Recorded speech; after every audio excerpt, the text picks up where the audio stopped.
Welcome to Take It from the Iron Woman. My name is Susanne Mueller, your host and the Iron Woman. This podcast is about empowering yourself and others to make real changes in the world. You will hear from everyday, smart, sophisticated, hip people like you and me. Not everybody has to be an Iron Woman to impress the world. Together, we will learn from the sports and business leaders how you can become a more successful person as an entrepreneur or a leader. It's one step at a time, one day at a time. Take your steps now. Take your big steps now. Join me on this journey to success. Take it from the Iron Woman. Today we have a very special guest. We go to Kathmandu, Nepal. We have Dr. RC Lamichhane with us.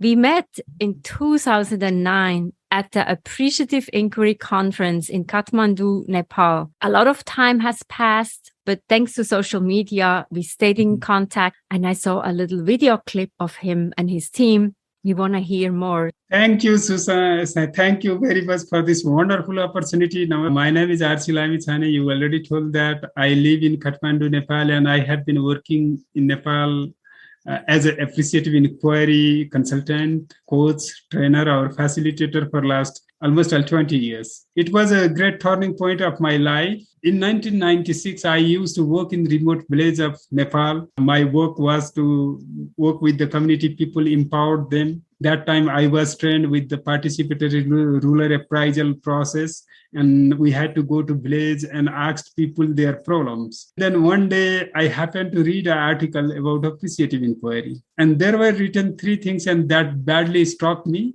I started to discover what appreciative inquiry is. So there were written one large, if you want to get the success, see the root cause of success. I happened to read an article about appreciative inquiry, and there were written one large, two goal, three principle. See the root cause of success, don't see the root cause of failure. I had to go to the village and ask to the people the problems and their root cause. And the article was written, don't see the root cause of the problem, see the root cause of the success. That was totally opposite what I used to work. Second was, if the question you ask determine the answer you get. If you think you can do, you will do. If you don't think, then you can't do. It's all about the positive aspect. Yeah. So you ask the positive question, you get a positive response. Answer. And that time it was very new and very awkward for me. I was trained, a very renowned consultant. They trained us, go village and ask the problem and ask the root cause of the problem. That what we used to do. And this article it made me to think on my work. Am I doing right or not? What is right? This article is right or my work is right? That brought me in big confusion. And the three principle were that were written. If you see the success, you will find lots of success. If you see the failure, you will find more failure. And if you have faith in your dream, you can achieve the miracles. And when I read that article, my English was okay because it is not my first language, even not second language. And then I went to my friend and we combinedly read the article and we try to make the meaning. And that is completely different what we were doing at that time. And then the word appreciative inquiry was very much struck onto me. That was very much entered in my heart. And then I was living in the remote place, so I didn't have good facilitator, or I didn't have that time coach to whom I should consult and ask to them. Then after 3 years, I resigned that job and I came to Kathmandu and I met some of the people who were practicing appreciative inquiry, and I came to know about appreciative inquiry more. And then I met some of the consultants and I took their training, and then I understand. So what I found is what I was doing, that was completely different than appreciative inquiry, and appreciative inquiry is completely different than that time's my world. So I try to read it out, and that time I used to do Masters of Rural Development. And then I asked my professor, I learned something about the appreciative inquiry. What if I do I used it in my thesis. And my supervisor said, okay, great, go. Wait, Professor Dr. Pradeep Khadka, he empowered me to go for this and then do something new. And then I did I applied appreciative inquiry and I used 4D methods. Then I discovered all the strength of the whatever I used to do that root cause of inclusive community development of Nepal. And then I applied appreciative inquiry and I sought all the strength. And then I follow the 4D cycle. Then I used principles like construction, social constructionist principle, like principle of simultaneity. I use all the 5 principles, and then he became very happy and he encouraged me. And it was 2005, Professor David Cooper Ryder, he was visited Nepal and he conducted 3 days training in Nepal. So fortunately, tell the listener a little bit what the 4Ds are, or even we have 5Ds. In appreciative inquiry, we apply the appreciative inquiry through the 4D cycles. We do that in discovery phase. The first D is discovery. Before that, we choose the topics that is called affirmative topics choice. If we want to do appreciative, then we need to define the context and we need to make the topics an affirmative way. First, we craft the topics and then we have to go to discover the things. In that things, we will search all the positive quotes and life-giving forces of that situations. I did that was the context of our political scenario of the country was about the social inclusion and inclusive community development. My questions were, what is the root cause of social inclusive development in Nepal? If I were used problem-solving approach, my question would have been different. Why inclusive development is not happening or something like that? That would be my questions. But in appreciative inquiry, I crafted the questions, what is the root cause that stimulated the inclusive community development in Nepal? And my professors, he admired me very much. And it's also taking a risk in a way to change the question. But if you ask, how come it is working? You get an answer of why it is working. But when you ask the question, why is this system not working? You find all the mistakes. When I was defending my thesis, I had an external professor and he said, in 35 years of my teaching career, this was the thesis I found extraordinary. Oh. So that was my master's level thesis. And then I was very much empowered with that all things. And I met David Cooper Ryder and I got a chance to take a 3 days training with him, Appreciative Inquiry for Peace and Development in Nepal. There were more than 250 people in the same hall where our conference was held in 2009. And David facilitated that time. During that period, I wrote an article that was published in National Daily, the Kathmandu Post. After that, I applied for the Appreciative Inquiry certification in Case Western Reserve University. Before that, I was selected for the 6 weeks online course with David, Ron Fry, and Lindsay Godwin. Mm-hmm. Then I did the 6-week online course. After that, I had opportunity to go to Case Western for 2007 Appreciative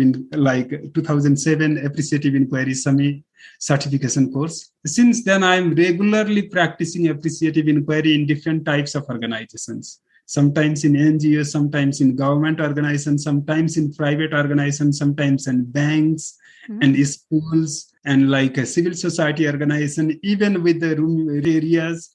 I have experience of working with the very grassroots level person to the policy making levels people. 2 months back, I had I got a courage and I wrote a song and that was recorded. And when the song was released, I got wonderful response from all over the world because the few lines are in English speaking people, they also can understand the essence of the song. And one more thing I should tell you, in 2013, I got an invitation from China. I had opportunity to introduce appreciative inquiry in China. Since 2013, I have been continuously conducting my class in China.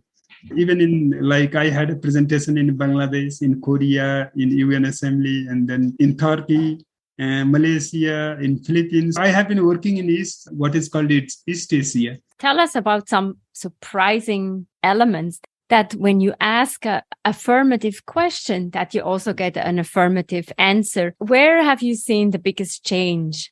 Oh, I have seen quite a few changes in people's life. I was asked to conduct a training for the HIV infected women. That was the case of rural Nepal. It's called Assam district, a very remote areas, like around 800 miles away from Kathmandu. The women were illiterate, maybe like they were illiterate, and their husband, they used to go to India for this migration. They migrate to India for the labor work, because we have this kind of things in that is the border districts, and people go to India for the job. And when their husband went to India and they brought a HIV with them, that was transmitted to their wives. Without any cause, they were having such big and then devastating problem with their life. When they diagnosed that they are having the HIV, and then society, they behave something differently. They were having a kind of very like a hopeless life. Every day they wake up and they pray with the God, oh God, just finished my life. I don't want to live. Take me. This is very like embarrassing. People are looking down, like the response is like not good. They were having such a big pain within them. That pain was killing. That was the pain that was making them hopeless every day. I was asked to conduct the training to them. I went, and my wife was with me on that moment. She used to work somewhere near, and I asked her to join me. And the training was supposed to start at 9 a.m., but because the people were coming from the home, it took around 11 o'clock to start. Then when we started training, everybody, they were so hopeless that even they don't want to talk with me. They don't want to share their stories. I can assume that they are having lots of pain. And I asked the questions, what was the best moment of their life? They said, we are HIV infected. What is the best moment? Nothing. We are just waiting for our death. Then our conversation started. Then I asked, how about your child? What do you think if your child gets success? They said, of course, we will be happy. We entered in like this kind of conversation, and then we could able to collect so many happiest moments of them. It took about 2 hours to make them laugh and then make them remember all the best moment of the life. And that within that 2 hours, they forget that they are having a kind of pain. And we can see the power of appreciative inquiry, how we talk with them, we try to discover all their happiness, root cause of happiness, and before the marital life, when they were a child, when they had their child. We asked to rank them their problem, and they found 10 strength and 2 weakness. And I asked, so if I have so much good things, do you think this is going to harm you? And they said, no, this is not going to harm. We have meaning to live our life purposefully. We have purpose to live. And I also asked them to, like, when we discovered all the strength, and I asked them what they want to see by next 5 years.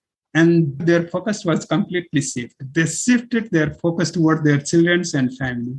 They wanted to see successful child or daughter, son or daughter. They want them to be successful, and they will work to make them successful. No matter how many days they are going to live, they will live happily, and they will support their children and their family. That was a kind of mistake, or that was a kind of uncontrolled, that was a kind of incident that entered in their life, but they had purpose to live for the happiness of their children and their society. Many things. So the paradigm is shifted. Then I asked them, if that is not for the just sake of questions and answer, if they really want to change their life, what the strategy you are going to make, how you are going to make your children or your family happy. And they designed all the things. And what were those little things? Sometimes it's just something little. And I want to interject what is on your website. The future belongs to those who believe in the beauty of their dreams. Right. That's by Eleanor Roosevelt. The future belongs to those who believe in the beauty of their dreams. It seems like those women, even in a dire situation, they started to dream. You said they talked about their children and them being successful. What are they going to change now?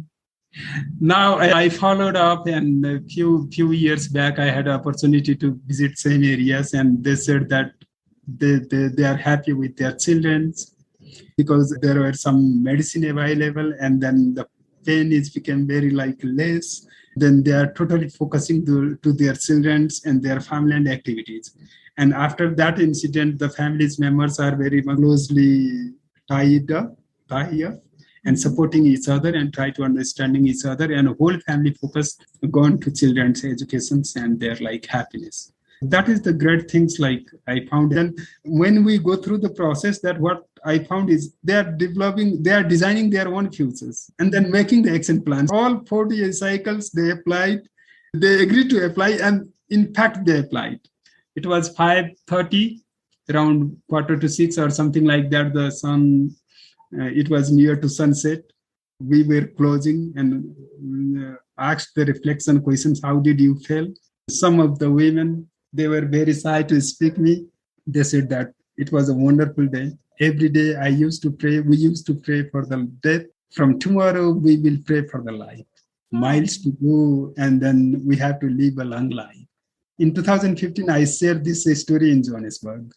That is the most powerful story I heard from my participant. This is wonderful. Even if there's a lot of pain, there might be happy moments, and we all need to create those happy moments. Right. The same stories happened in 2016. It was in Peking University. My participants, they wanted me to give the solutions of the family union. After the one child policy in China, mother-in-law wanted their daughter-in-law to have the next baby. These ladies, they are already crossing 40s. Their first baby is already 20, 22 or 18. They were in the midway of the career and they don't want to have a next child, but they had huge pressure from father-in-law and mother-in-law. And they asked me how we are going to solve this problem. Our family is going to breaking down. How we can solve? We had a role play. I acted like a counselor, and then I had a serious daughter-in-law. She used to ask me the questions. We have gone through the conversation, and finally, we could do a solution that we can come up the solution that this is not a time to have a child. It's a time to make a family happy and start the career. That was very much liked by my participants. It's fantastic work you're doing, and you make them happy with asking the right questions. So we can only learn from you. What's next? What are your plans for the future? My plan is the future is that I was working with the government, local government, as the vice chairperson of the planning commission. Then I had an opportunity to evaluate the Nepalese government system and closely see the people expectation toward the government. And what I found is people need to craft their dream, and then government has to support to the dream of the people. Now I am thinking I have a plan to teach people to craft the dream. The world is changing so fast. Our people, we have lots of contradiction. I was born in the family when I saw this electricity when I saw when I was 7 or 8. Because my house, I can see the Pokhara city from my house, so we can see the electricity. But I used the electricity when I was 16. My house has high electricity when I was 26. First time I dialed telephone when I was 17. Understand? That is the contradiction. But my son, he has everything. When he was child, we had electricity, we had a computer, everything we had. My generation people have lots of contradiction. And now they are playing the guardian's role. There is huge contradiction in our society. That is called generation gap. The young generation and our generation and my father's generation has lots of gap. Our dream is very much poor. My father's generation dream is very much poor. Our dreams is much weaker than our young generation. I have a lot of exposure, travel more than 20 countries, participated in so many conferences, also meeting people like you and highly exposed people, getting trained. Maybe my case is different. We have my friends of rural areas and people who are working in small offices. There are huge lacking of the dream capacity or believe on the dream. People don't see the dream and they don't believe to the dream. They don't dream big enough. First, I think some people don't dream. Then when you dream, you need to dream big and also make the dream become a reality. So we have metaphor in Nepali language. The God will, those who believes in the gods, those who believe in the selves, the God believes to him or something like it is the English. We have some metaphor in Nepali language. If you have a dream, the God will support you, like this kind of. People don't believe in dream in Nepal. What I decided now and what I will work to support the people for the dream. I can help to the people and organizations. I introduce Appreciative Inquiry plan to make the strategic plan of the local government. By now, I have supported about 7 municipalities of the country. Now I have that dream. Let's connect again when we have all the dreams together. Thank you so much for all your insights, dreaming with you and making it reality. So very happy that we could reconnect. Thank you. It's a great opportunity for me to share my story. How wonderful to reconnect after 2009. Certainly a great conference with great participants from around the world. Appreciative Inquiry with the discovery phase, dream, design, and destiny. And the 5th D is dance. What is your dream? Take it from the Iron Woman. We have episodes every Monday. We have interesting guests who are dreaming, planning the future, dreaming big, making it happen. Be part of this. Come and join us next time. And Take It From the Iron Woman is also a book. Read it, write a review, enjoy the journey from Switzerland to New York to Kathmandu. Thank you so much for your support. See you next time.